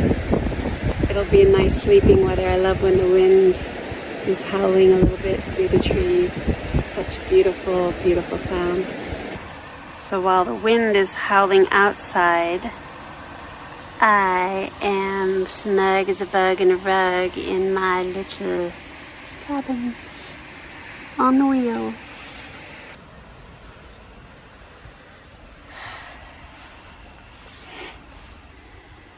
There's another camper right over there. It's a tent. They came in today. Can't believe that they are camping in this weather in a tent. I'm surprised that their tent is still up. Actually, I don't know if it's still up. Nearby campers pitched their tent despite the conditions, but Dee retreated to the comfort of her van, unaware of the chaos that was about to unfold. Hours later, the peaceful night was shattered by blaring sirens. Her phone lit up with an emergency alert. A tornado warning had just been issued. I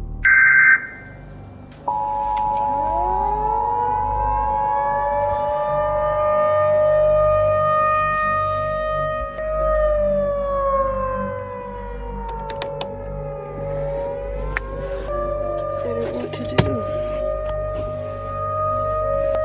There's a tornado warning.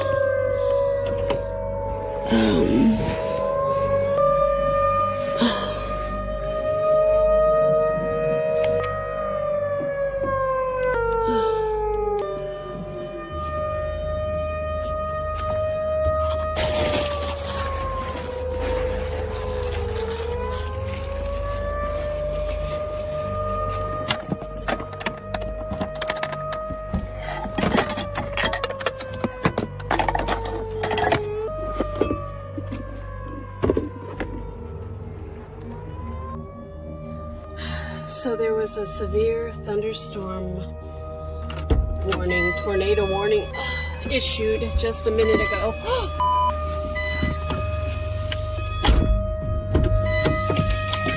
And so I am not sure what to do in this situation, actually. I thought that somebody would come around.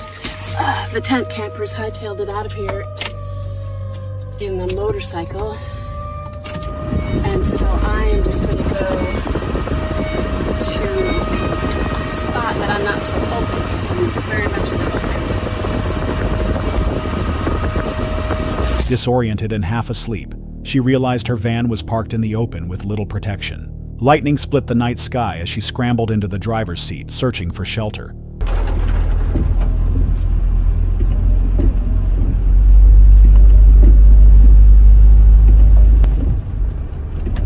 Here's the bathroom shelter. That might be my best bet if there is any more severe weather. So I am back here in the back. It's just raining lightly now. I drove over to where there's a concrete bathroom shelter in case sirens go off again. It's the only place that I saw that was remotely a shelter, but it seems like the worst of it has blown over, and so I feel like I'm safe. I'm just going to remain alert and awake tonight. Check the weather every so often, but it seems like the front moved by pretty quickly. That's always the part where the tornadoes form, between where the cold and the warmer air is, right at the front, and that was when the sirens went off. I looked at the radar and it was right over us. So I think it was just to alert us that there could be possible tornadoes and to watch for them and to be awake. So this is something that I thought I'd show because I have talked about other situations of preparedness, and weather preparedness is something that I haven't covered, mainly because I try to stay out of weather like this. And I did. I checked the radar and it said that this front wasn't moving in until much later today. It's about 2:30 in the morning right now, and the weather alert was issued at 1 a.m., 12:55 or something like that.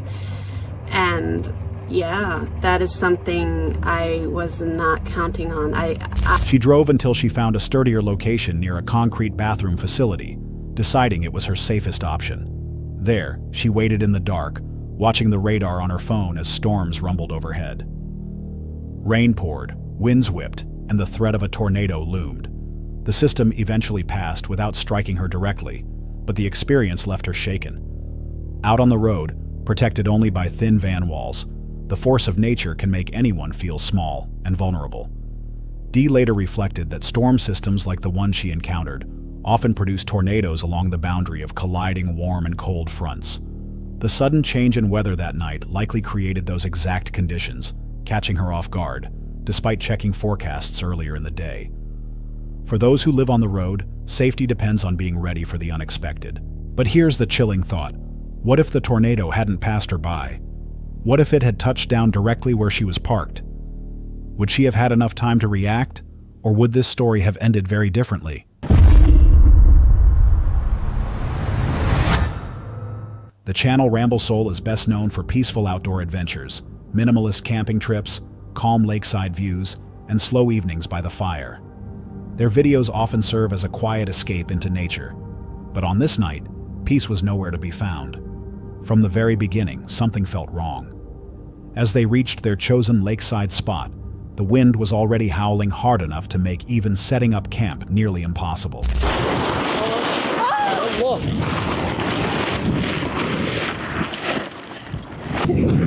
Beni sürüklüyor.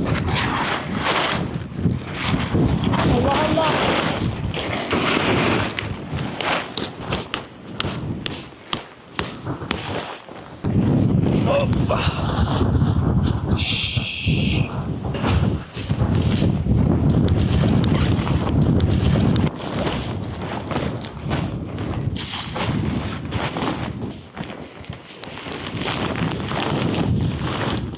Ya çakamıyorum da.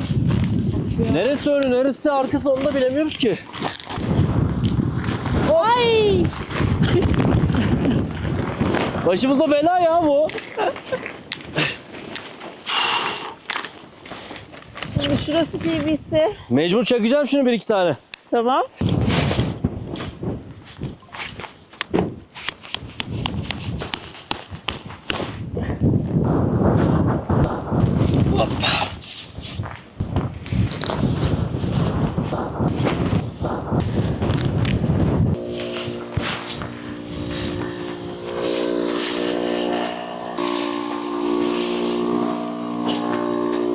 The terrain was exposed, the ground uneven, and every attempt to raise the tent ended in chaos. Poles were ripped from their hands, stakes refused to hold, and the fabric snapped violently in the gusts. At one point, the entire shelter nearly took off like a parachute across the site. Hayır! Of ya! Nasıl yapacağız biz ya? Hop hop hop! Paraşüt gibi oldu bu. Ha.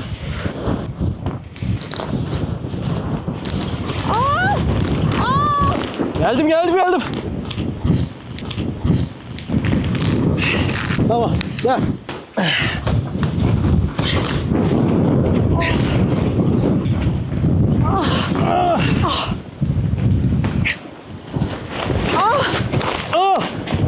Yuh!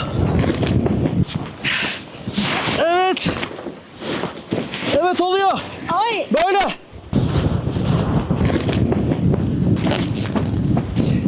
Çekemiyor musun? Çekemiyorum.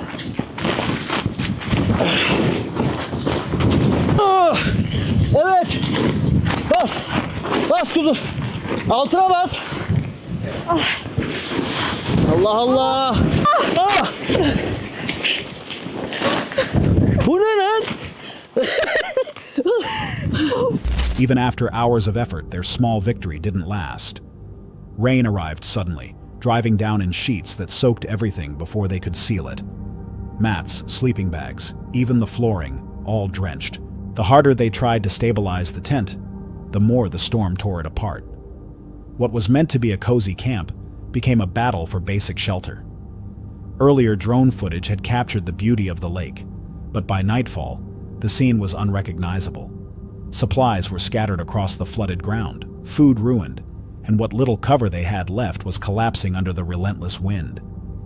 Inside the shelter, water leaked from seams, pooling under their sleeping gear. It became clear that staying wasn't just miserable, it was unsafe. Forced to abandon the trip, they packed what little remained dry and tore everything down in the pouring rain. Soaked and defeated, they retreated to the car, the dream of a tranquil lakeside night drowned by the storm. This video stands out because it isn't about a ghostly figure or a strange sound in the woods. The true force here was nature itself. Weather is often underestimated in outdoor adventures, but in minutes, it can turn a planned escape into a test of survival. For all the preparation, one element beyond control is the sky above. Watching the chaos unfold, one can't help but wonder, was this just an unlucky storm, or does nature have its own way of reminding us who's really in control? And if they had chosen to ride it out instead of leaving, how much worse could it have gotten? On January 5th, 2025, the Indonesian channel Om Mama Nu uploaded a video documenting a solo overnight deep within a remote plantation. The site sat between a rubber forest and oil palm groves. On the surface, it looked calm, but beneath that calm was a dark history that locals say has never left. Years earlier, this land was at the center of a violent dispute. Multiple people were injured, and at least one man was killed in brutal fashion. His body, discovered with signs of extreme trauma, became the root of chilling legends. Stories of a restless spirit still wandering through the trees, searching for justice or release. The creator is no stranger to unsettling locations. His channel is dedicated to solo horror camping, often in places tied to tragedy or spiritual lore. But from the beginning, this night carried a different weight. The air was heavy, the stillness unnatural.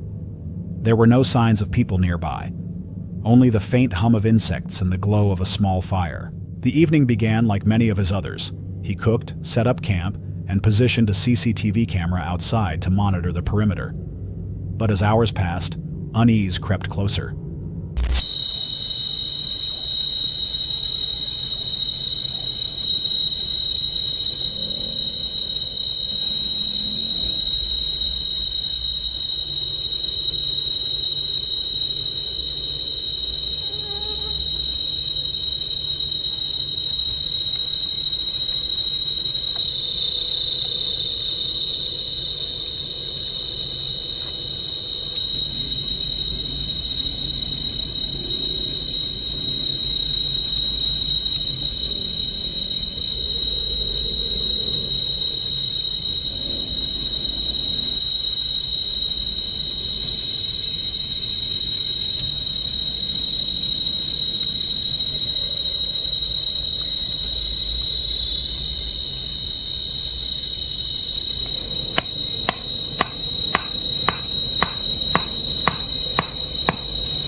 Strange cries echoed from the treetops.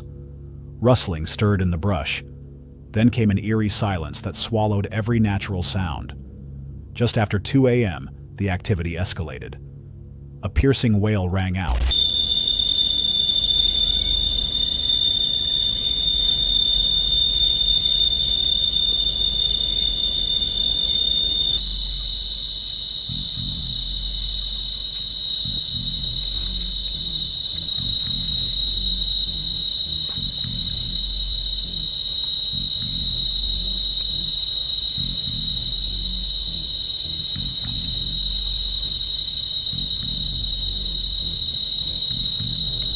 Again, more noticeably, as if unseen hands were testing the grips.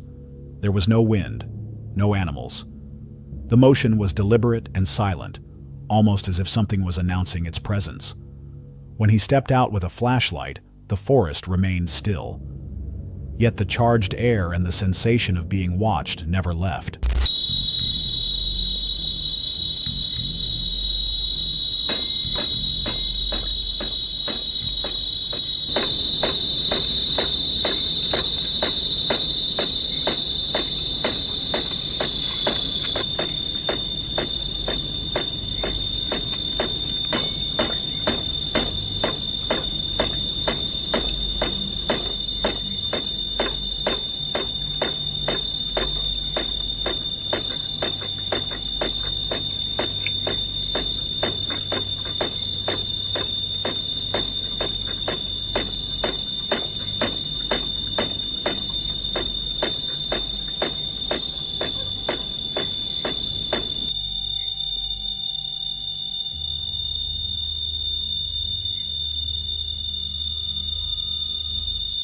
Hours later, while reviewing the CCTV footage, he found something chilling.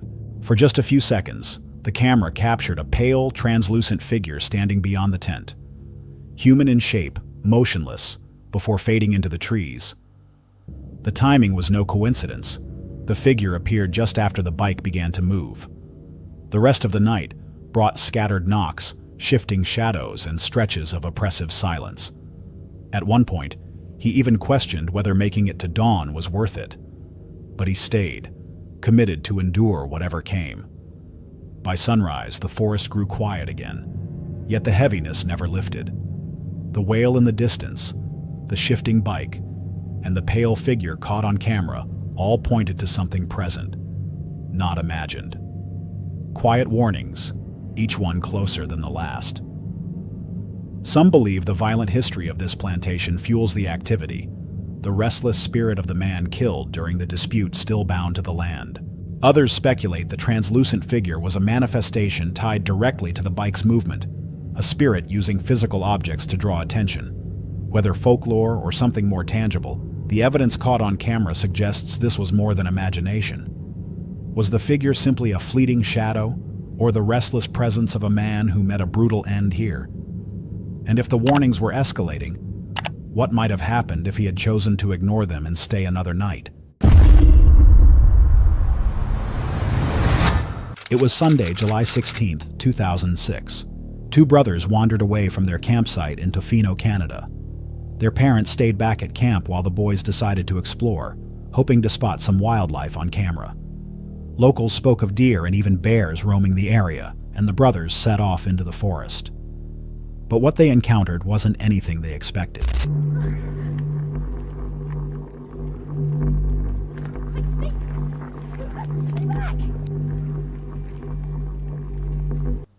Deep in the woods, they spotted a towering dark figure, humanoid in shape, but far too large to be a person. Standing at least 7 feet tall, it moved with a presence that immediately froze them in fear.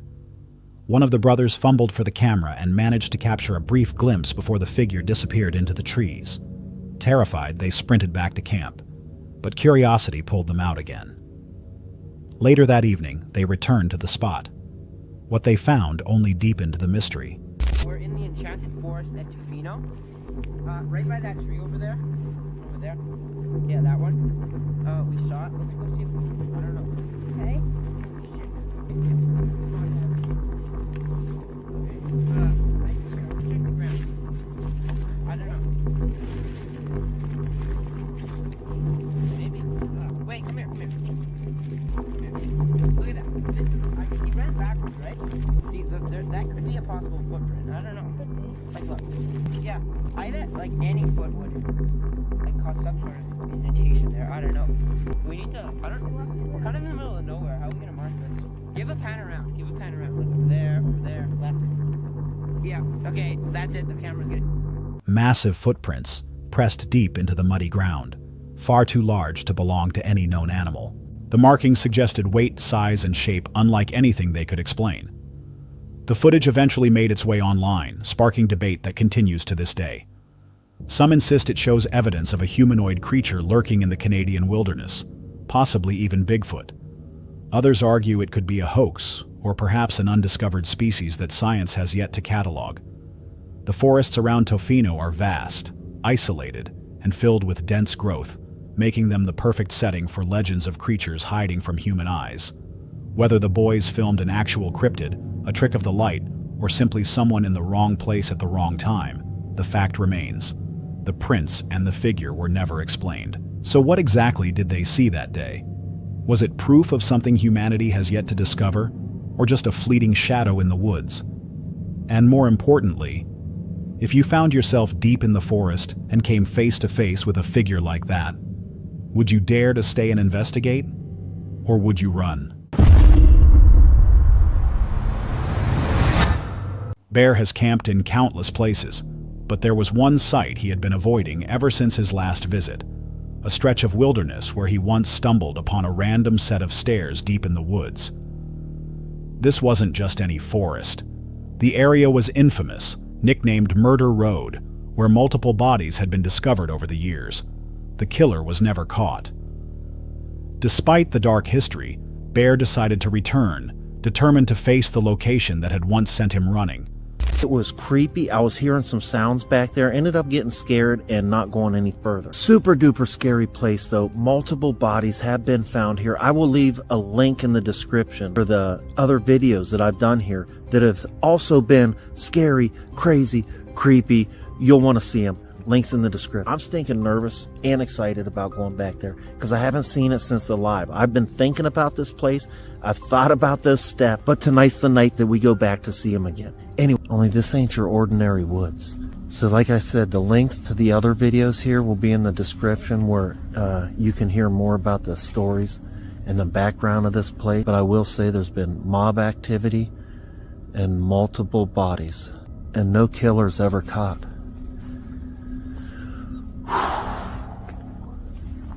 Oh my goodness, this feels so crazy. So far, I gotta say, this place has been truly terrifying for me. As soon as night fell, the atmosphere shifted. Darkness pressed in from all sides, his flashlight beam barely cutting through the trees. Strange sounds echoed in the distance, metallic clangs, faint whistles, and eerie howls that seemed to grow louder the further he walked. I just heard something. It sounded like metal. That sounded like metal. What was that? Did you guys hear that? That was like, I couldn't tell if that was a whistle or like a howl coming from in there. Could that have been an owl maybe? That was a weird owl. I've heard a lot of owls now. Oh my goodness, that shadow. I got myself freaking spooked, guys. Oh, I don't even want to do this no more. Oh man, I don't even want to do it no more. What is that? Some keeps making a noise right over to the right. That was like this place is so freaking creepy. Oh my god, I got goosebumps going through my whole freaking body right now. We just started.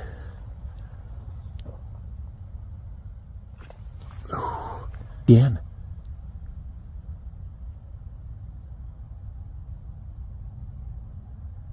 Someone's making vocally tight noises over there.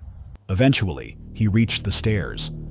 They stood alone in the middle of the woods, detached from any structure, their purpose unclear.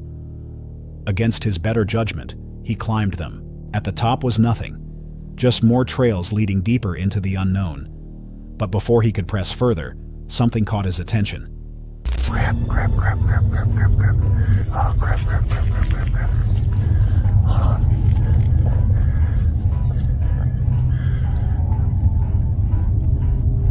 No. You gotta be freaking kidding me.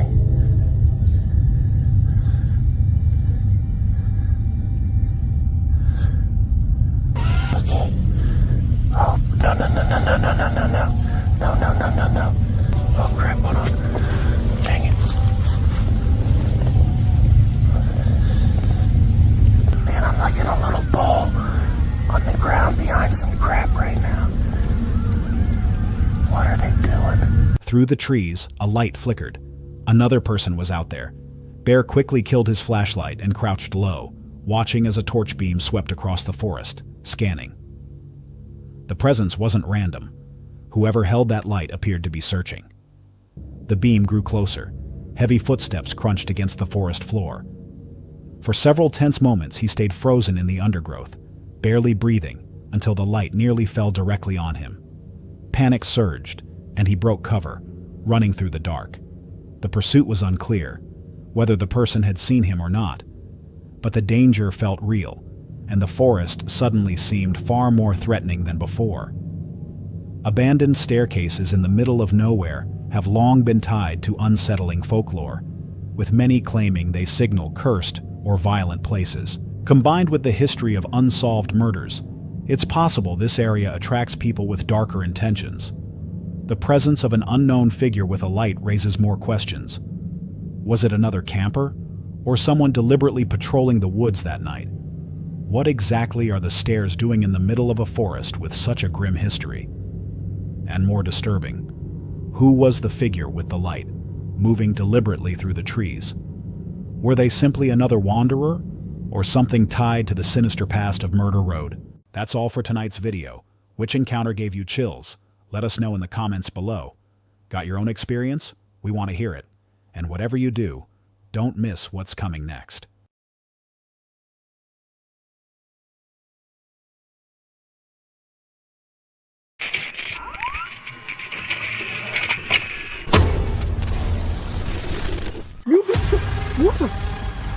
Moça! Moça!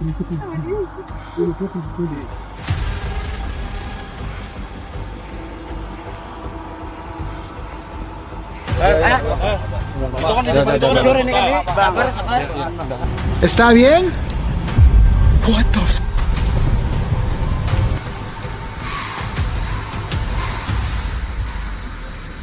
Tonight, we look at 6 disturbing camping encounters caught on camera. Real moments, real danger.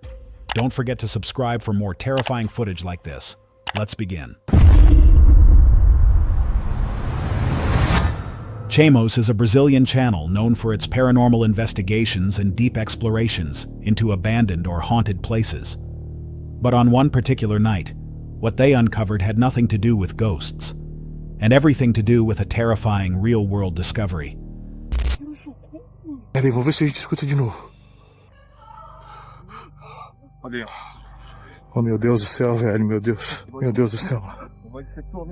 Ou a gente vai atrás dessa mulher, ou a gente não vai. Não, vamos se embrear na moto e vamos então. Tu vai? Tem bateria pra continuar gravando aí? Eu tô até com medo de gravar isso aí, filho.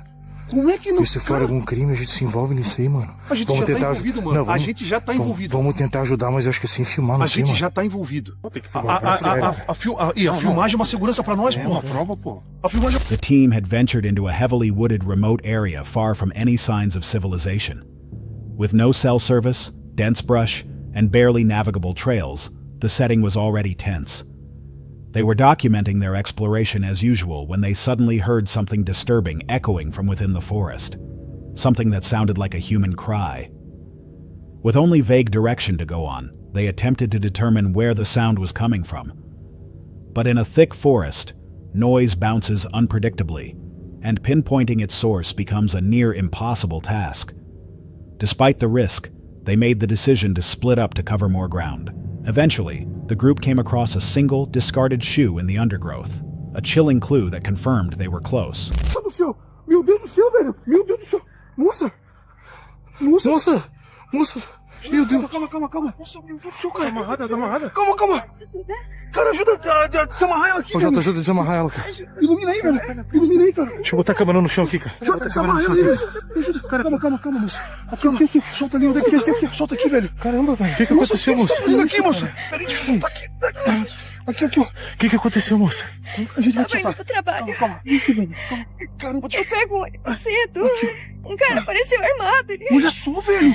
Um cara apareceu armado, ele me rendeu, ele tava armado, ele me trouxe pra cá. Ele fez alguma coisa contigo? Moça? Falou que hoje eu não ia ser útil, que ele ia voltar amanhã. Caramba, velho, como assim? Calma, moça, calma, eu tô te soltando. Moments later, they stumbled upon a woman. She was tied up, visibly injured, terrified, and nearly unconscious. Once untied, she shared the horrifying truth. She had been abducted early that morning while waiting for a bus. A man, armed and dangerous, had forced her into the woods, taken her phone and belongings, and left her restrained, telling her he'd return the next day. She had been left there for almost 20 hours with no food or water, helpless and unsure if anyone would ever find her. As the team comforted her and attempted to help her walk, they noticed something unsettling carved into a nearby tree. Initials inside a heart, along with the first letter of the woman's name. It raised more questions than answers. Só um pouquinho, eu vou te ajeitar, tá? Não precisa ter medo não, que eu não vou te soltar, tá bom? Só vou te ajeitar um pouquinho. Assim, pronto, fica tranquilo, pronto, assim. Deixei na frente que vou abrir o carro lá. Meu Deus do céu, vem junto comigo aqui, Jota. Me ajuda aqui, cara. Ilumina lá pra ele, cara. Aqui, bota ela no carro aqui, Jefinho, aqui, ó. She was too weak to move on her own, so one of the team members carried her on his back through the dense terrain, making their way back toward their truck. Once there, they gave her water, comforted her, and began the process of getting her home safely. They documented everything and reported the incident to local authorities, including the coordinates and tree markings. There's no mistaking the seriousness of what the team encountered. While they came looking for unexplained phenomena, they instead uncovered a very real horror. The carved initials suggest this was premeditated. Whoever abducted her may have been watching her for some time, and might even have planned to return the following day. Most who explore the unknown fear the supernatural. But sometimes the real danger isn't a ghost in the dark. It's a person hiding in plain sight. What would have happened if the team hadn't gone exploring that night? And just how often do people vanish in places where no one's watching? Let us know what you think in the comments. Hold on a sec. If you're enjoying this so far, make sure to hit that subscribe button. Let's continue.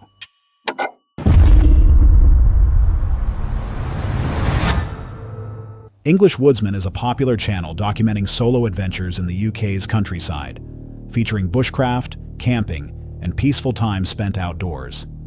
Yeah, it feels strange saying I'm gonna have a little bit of time off YouTube. So I've been YouTubing like for 7 years now.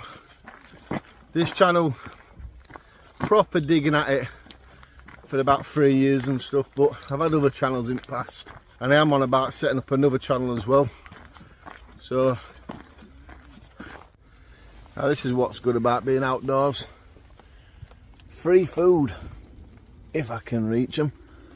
Yeah, I don't want that one, do I? I think it's going to focus. The creator, Daniel, has been sharing his experiences with viewers for years, offering a calming blend of nature, gear reviews, and quiet reflection.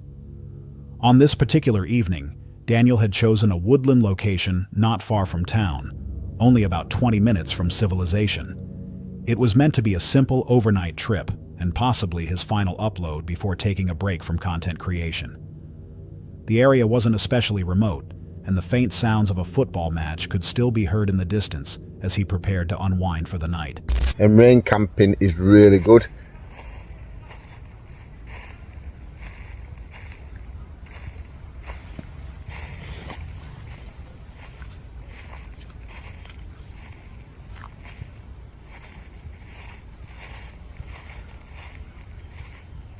Hello?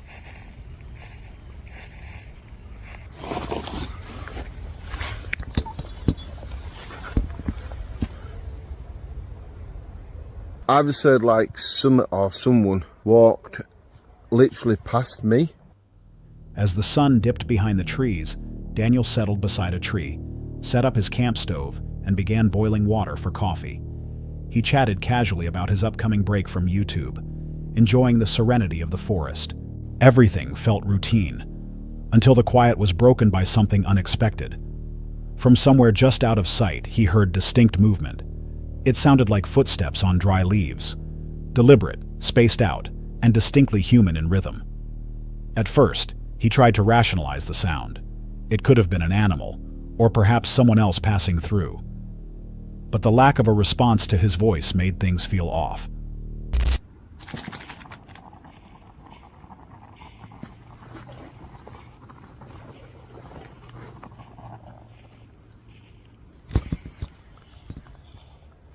There's that noise again now. Hello? Hello? You got to better hear that. There's nobody here. And it sounds like someone's just walking around.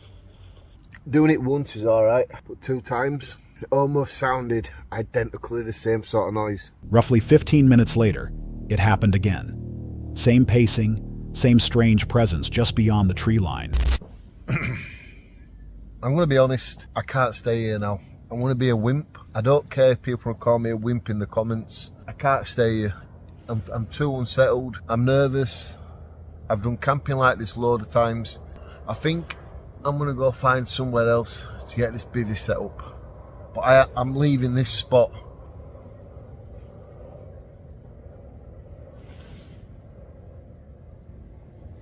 Like now. As he sat finishing his evening meal, the pattern repeated itself. Still, no one answered his calls.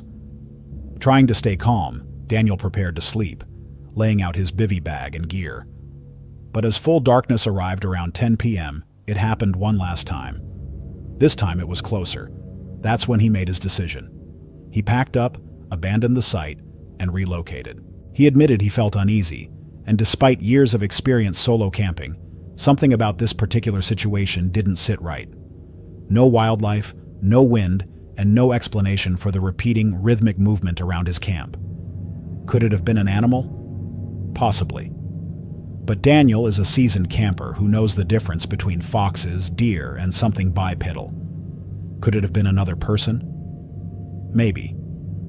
But the silence in response, the repetition, and the timing raise red flags. There's also the unsettling thought that someone could have been watching, choosing not to reveal themselves, not to speak, and simply observing from just beyond the visible edge. Alone in the forest at night, with no clear threat but a growing sense of danger, would you have stayed? Or would you have left like Daniel did? And most importantly, what do you think was walking just out of sight that night, staying silent, and always coming